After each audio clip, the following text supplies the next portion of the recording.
Hi, everyone. Welcome to Lucky 13, the 13th episode of Never Over the Hill.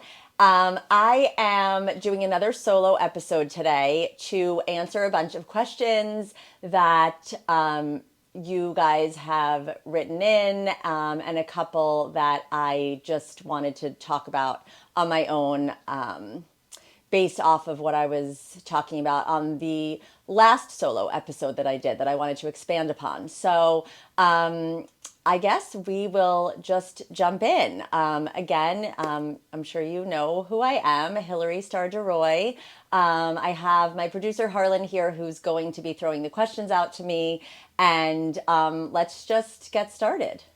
I am playing the role of voice of God today. Love it. So, Hillary, how does travel affect the way you dress?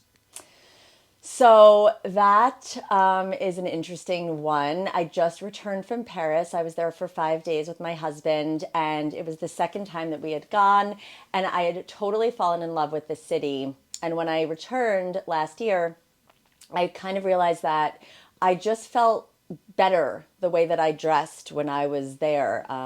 I think a lot of it has to do with when I'm away, I have less clothing with me. I have less options, which actually makes it easier for me to get dressed. And it kind of sets me up for I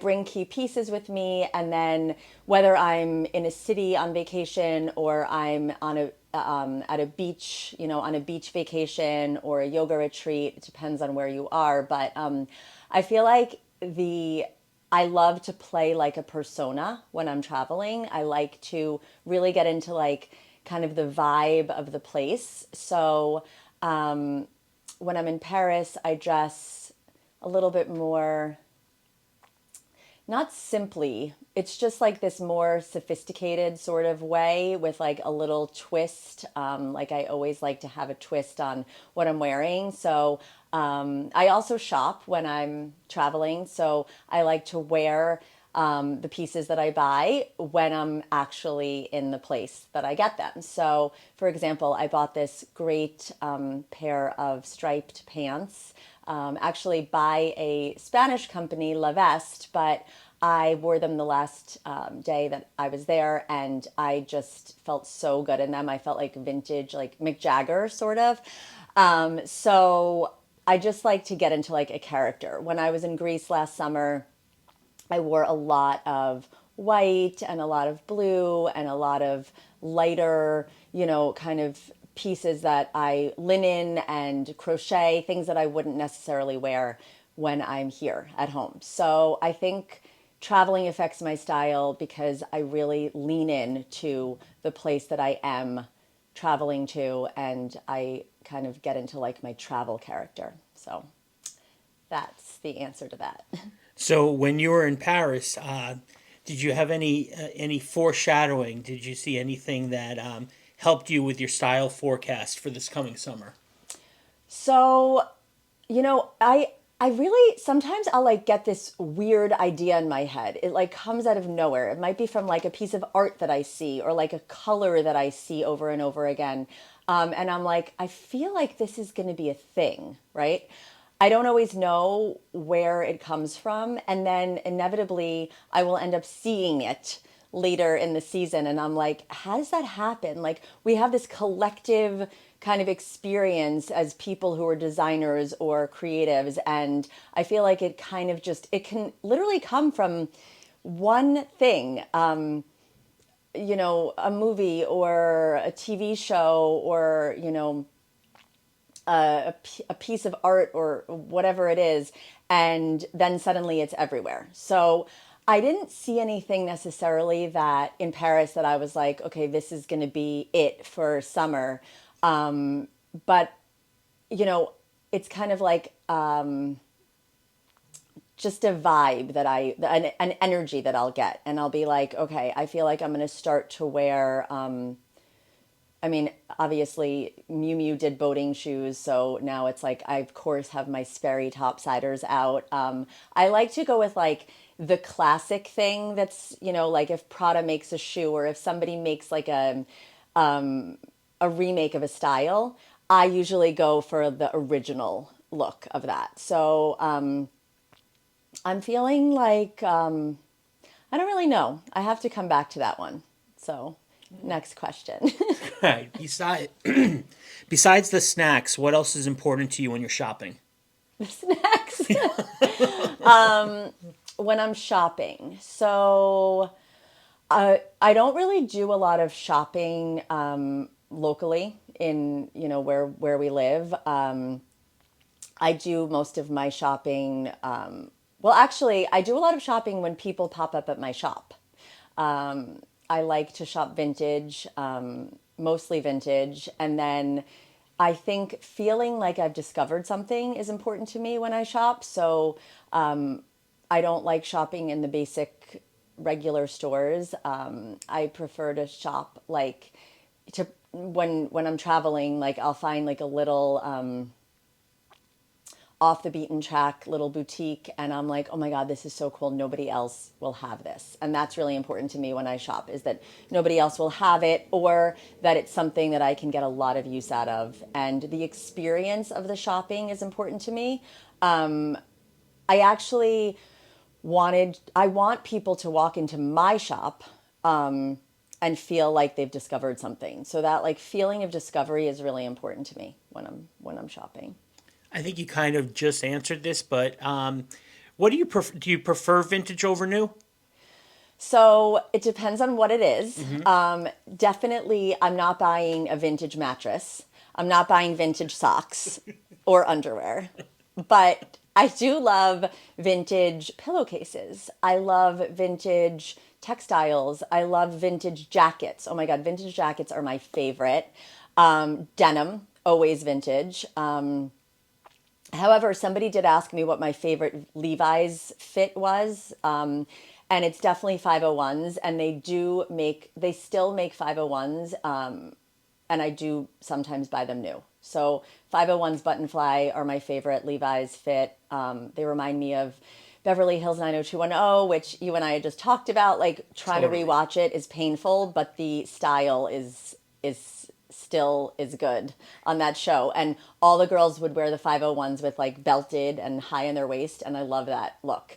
But I think especially for housewares and home decor, art, and you know, most of the things that are in my home are vintage. And that just really goes back to the fact that they don't make it like they used to. And it's true. Like the quality is better, things hold up. And yeah, so even like art, I love when I travel, I love to buy vintage, not vintage, I love to buy posters from museums that I visit.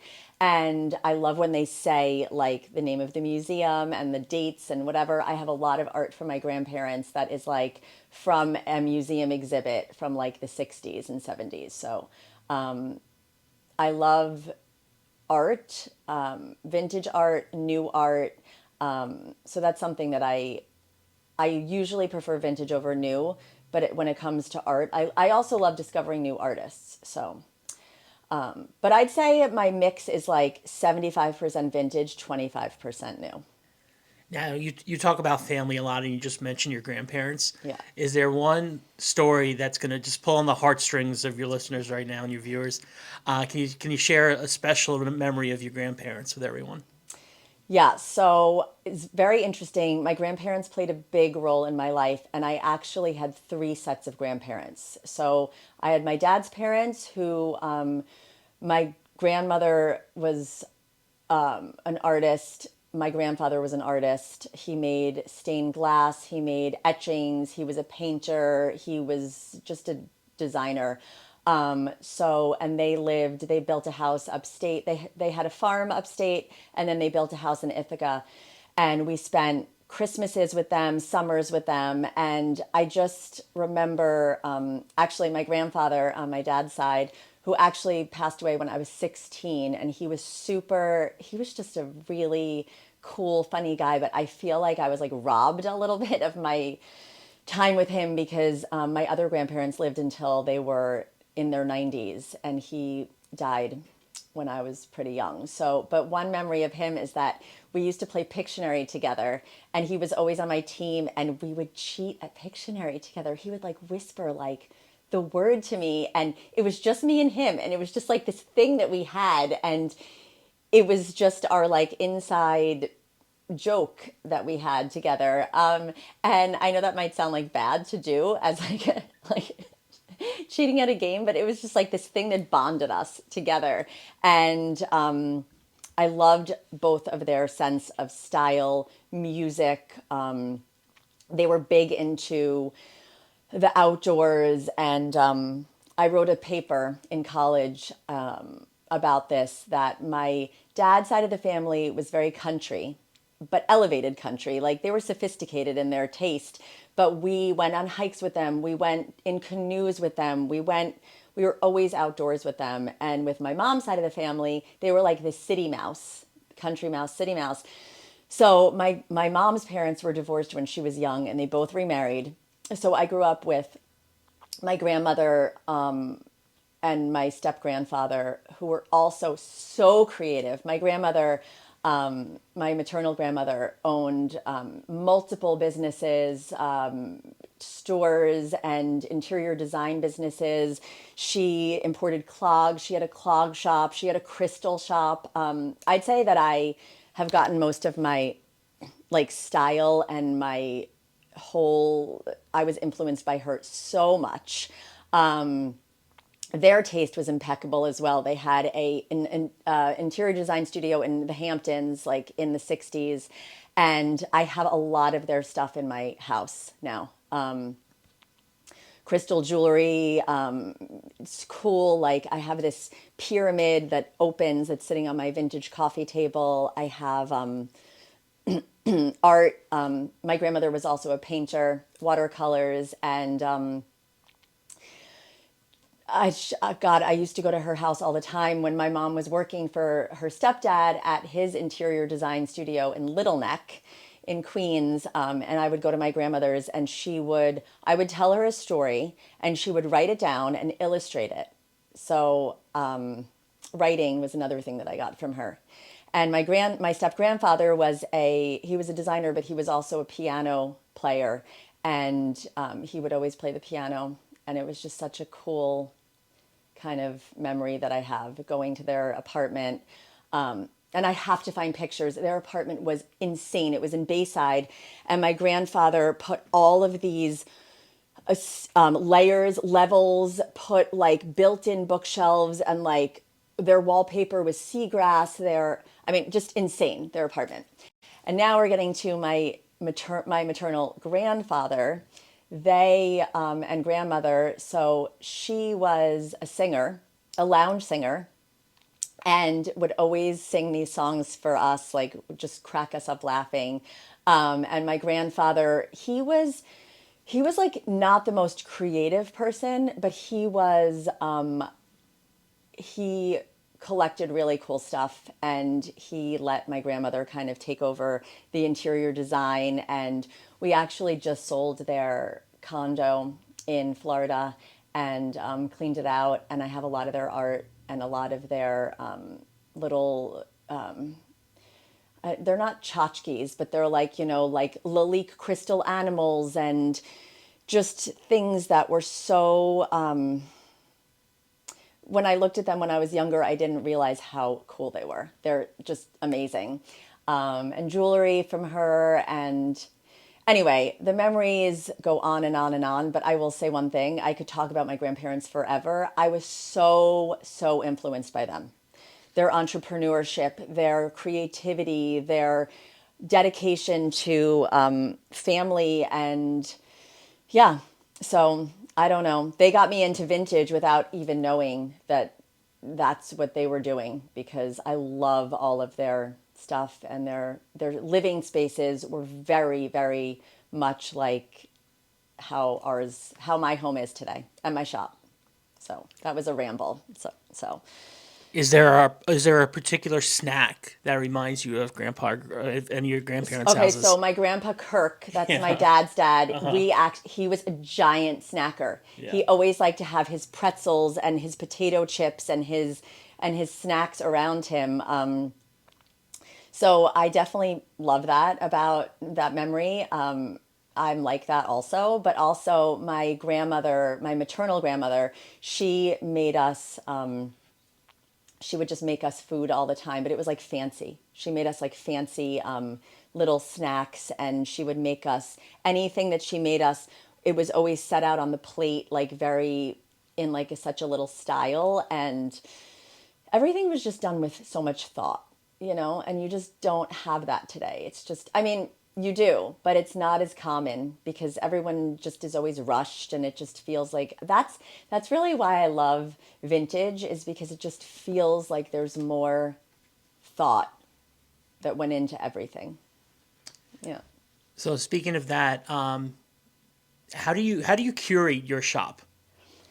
So the way that I curate my shop and the way that I have always curated anything that I've done in my life is I will take things that I love personally, because I am not a salesperson by nature. I am more of a, it's almost like a PR thing for things that I love. It's like it has to come naturally to me. It has to be like really authentic. So anything that I bring into my shop is something that I personally use, that I personally love, whether it's a brand of clothing, a swim brand, cards, notebooks, soaps, art, like anything that I bring in, and my own clothing line that I design is truly something. Well, right now I'm wearing the Donny pants. This is a brand that I just brought into the store. And so this jacket, vintage t-shirt, it's like anything that I have in my shop is truly a representation of something that I have discovered, or not, not the only person that discovered it, but something that I have come upon and been like, this is awesome. I need to share it. I need to bring it into this space so that I can talk about it and I can wear it and I can love it, and hopefully you'll love it too. So, So if you weren't who you are, if you weren't a designer, what would you have been? well, I think I'll always have that designer mindset in anything. Like, there's some meme. It's like when I walk into a room, I'm constantly like redesigning spaces, moving things around in my head. I feel like that I would be doing interior design, furniture design, or photography. I mean, I think I have 200,000 photos in my album on my iCloud. And that's just from like the last, I don't even know, 10 years. I think I'd probably be a photographer, that also like an interviewer. So I guess I'm kind of all of those things. I am all of those things, but I just am such an aesthetic. Like lighting means so much to me. A space, the way that you feel in a space means so much to me, and capturing that means so much to me. So yeah, I'd say interior designer, photographer, writer, journalist. I don't know. Yeah, Book or Kindle? book, 100%. Uh huh. The only time I ever read on an iPad was when my kids were really little, and I would lay with them at night and I would read on the iPad because I could read in the dark. Yeah. Photos, color or black and white? Color, but I need that black and white every now and then. But I love color. Can you tell? Yeah. Takeout, Chinese or pizza? Oh my God, that's hard. I love both, but I'm very picky about my Chinese food. So I'd say if it's not from Hunan, yeah. And I'm going to say pizza, but I like both. What are some of the practices or daily habits that help you succeed in business? Like, let's talk business, not personal, for a Okay. minute. So I really feel like my business is my personal. So my daily habits, and routines flow from my personal into my business. Meditation, definitely. Writing 100% helps me in both my personal and my business. I love jotting down ideas. I love keeping a list. I love keeping notes of words I like, of styles I like, of colors, of writing, I think is my most important habit that I have. Gratitude, taking photos, capturing through photos and writing, very important to me. Getting enough sleep is giant. Walking, exercise, connecting with other people, collaborating, taking time alone for myself, and really connecting with like-minded people, women especially. So doing these sort of classes. Right now I'm doing this series called The Spiral, and this other thing called The Hidden Path. And it's just like having those habits and those routines and rituals. I don't know where I'd be without them. And family, big time. So, yeah. What's your ideal capsule wardrobe? Ooh, this is a good one. Okay. Um, Definitely denim. You need denim. It's like my most, the thing that I wear the most, I'd say. I think you need a really good pair of jeans, at least three pairs that you can rotate. Definitely, if you're like me, you're going to need some t-shirts or tanks or something to layer.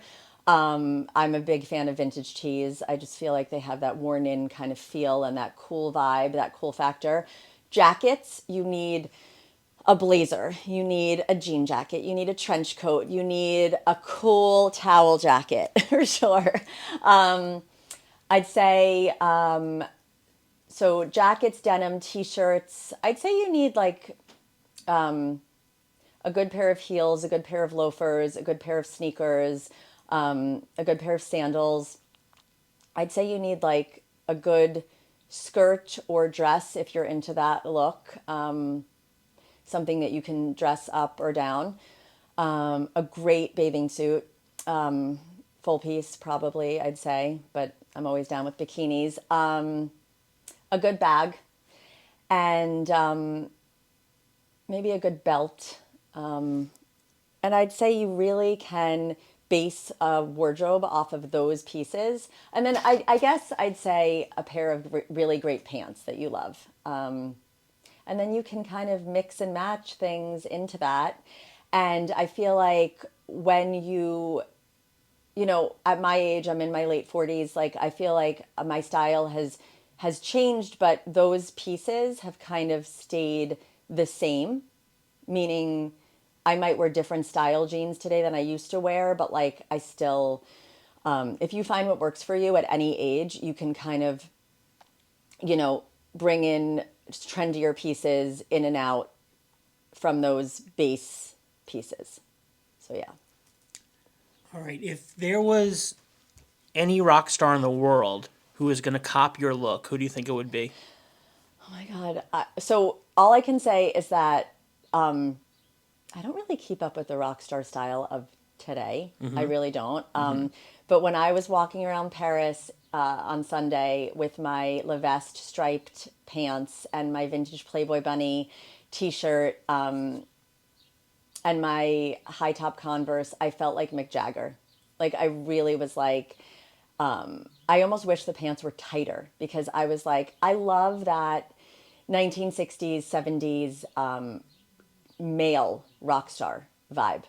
Like I love Stevie Nicks. I love all of her flowy. Like I'm very into blouses right now. I just read an article about the designer, the new Chloe designer, or is she new? I don't know. I'm so bad with keeping up with like the latest stuff, news, but I just know what I like, and I love that 1960s, late 60s, early 70s rock star vibe. So I'd say Mick Jagger. Okay, and on the same note, if Hillary is a reincarnated person from the past, Okay. celebrity or normal or whatever, who do you think you are the reincarnated version of? Oh my God, how far back can we go? You could go back to Jesus. You could find Jesus, girl. This one is so hard, and Harlan stuck this one in here, so I did not know that I was going to be answering That's this what we one. do. Okay, I think I think it might be somebody just from like the era where the movie stars were still, I maybe Audrey Hepburn or like Jackie O. Like I didn't appreciate that simple elegant style when I was in my 20s, but now that I'm in my 40s and I look at these old photos and I'm like the ones that resonate with me the most are the ones where you could put this photo in a magazine today and it would look just as relevant, if not more so. So I think I'm going to go with that. I'm going to go with Audrey Hepburn and Jackie O. I like that. Let's see. We have two more for you. Okay. If you're going to be a character in the sequel to Devil Wears Prada, who would you be? Who would I be? Stanley Tucci. No, I'm just kidding. I like that. I like that. No, I think I would probably be. Who would I be? I mean, Harlan says that we should do this series called The Devil Wears Towels, and I would be, the version of Anna Wintour. What was her name in the? I don't even remember what Meryl Streep's name was in that movie, but I don't know. I feel like I'm a little of all of these characters, Yeah, so I don't know. Love it. What was your greatest fashion fail ever that you were feeling at the time? I Okay, I do remember we were going out to Malibu, which was like they had like a teen night at this club called Malibu in Long Beach. And I remember I was wearing a striped scoop neck, black and white striped. It was like a ribbed sweater, very, very in style at this time. It was like the early 90s, or maybe like 90. Maybe it was like 1990. And I was wearing it with probably Levi's 501s, very Shannon Doherty from 90210. And the look was great. However, I still had braces and I was really into like brown lipstick. Okay. And my eyebrows were out of control. And I just remember looking back and I thought I looked so hot, but the braces and the brown lipstick and lip liner and the eyebrows it was a lot. It was a lot. But I still like, it's like one of those things, like, it's still like I stand by that look because it was so of the moment. It was like we were all wearing the brown lipstick. What was it called? Toast of New York, and the lip liner. So I guess I'd say that was like not my best look, but I have to find a picture of this for you. Absolutely. Yeah. All right, let's end strong. Okay. One piece of advice to the next generation of fashionistas, bon vivants. We use these words a lot when we're walking around the shop. Yeah. Give your piece of advice to the person who wants to be the next Hillary. Well, I think just really trust your instinct. Like, I have been on this major kick of just really like trusting myself, going with the flow, not trying to compare myself to anyone else, not trying to look at what the next person is doing and be like, is that person doing it better? Because nobody is doing you better than you. Like, truly, I'm trying not to push my own style and my own ideas onto my daughter, who's about to be 15 years old. Like, she is her own person. And so, like, if someone is telling you, oh no, you should wear this, or you know what looks best on you. And if you don't, you have to go through that. You have to experience it for yourself. Like, nobody knows what's better for you than you. Your style, your path in life, you know, just who you want to be. So just trust yourself. We're all going to make mistakes. We're all going to like mess up, and that is the most important part of success. It's like you have to mess up so many times to have success. And then even when you have the success, it's like, it's, it's just a lot of this, like riding the wave and just, to find yourself. It takes us a long time to find out who we are. So that's my advice, my 47-year-old advice to the next generation. Love it. So what else? I don't know. I feel like these episodes, I'm going to do them every so often.